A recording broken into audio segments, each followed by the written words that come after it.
Well, as we're rounding out this month of February and our look at changemakers who have influenced a variety of areas of our lives, we're now looking at science and technology and how parents and educators can help inspire and support children in this next generation of exploration of science, technology, engineering, and math, especially our girls in Black and brown communities. Joining me now is Wanda J. Harding. She has committed her life to the study of science and technology, but also she's been at the forefront of NASA exploration projects, government research, teaching, and I have to put this one in too, she's my cousin. So she's doing this one as a favor. So I appreciate you, Wanda. It's so good to see you via Zoom and to talk about something that's really exciting, and that's STEM. Let's talk a little bit about your influences. My earliest childhood memories are being around family, being around people that supported me, that encouraged me to just read and not be afraid to dream. People like my piano teacher, my parents, my Sunday school teachers. And I believe that is so important for young minds to just have that constant encouragement. And when I compare the experiences between Hampton University and Georgia Tech, one thing I think I got most from Hampton was being around people that looked like me made me not afraid to compete. And when I made the transition to Georgia Tech, I did feel that I had a solid enough foundation to actually do what I needed to do while I was at Tech, working on my master's. Let's talk a little bit about NASA. A lot of people are now familiar with the ladies who blazed the trail for you and for many others who came after them.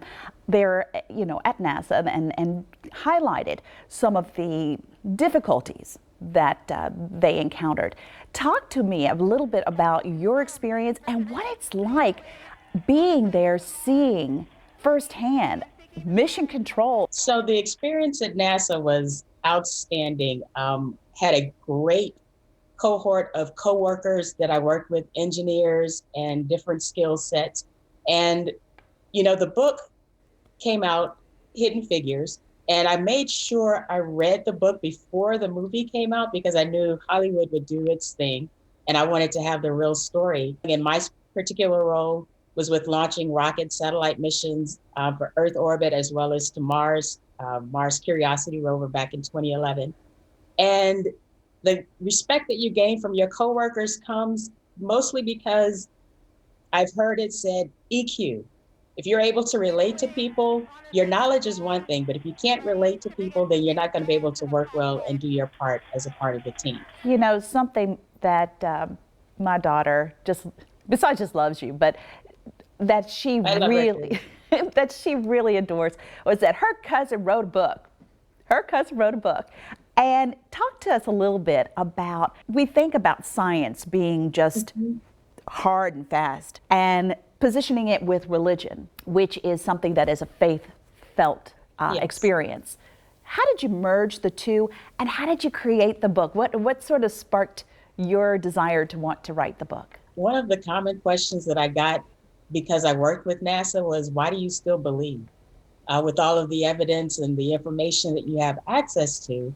And my response back was, how could you not? And the idea of the book came purely out of that. It's okay to put the two together because they belong together. And today you're in the classroom. So you went from NASA to the Pentagon to now the classroom. The transition, I guess it wasn't that hard. And being able to bring my NASA experience and that background and that perspective to the classroom is something that I hope will encourage my students to say, hey, the sky really is the limit.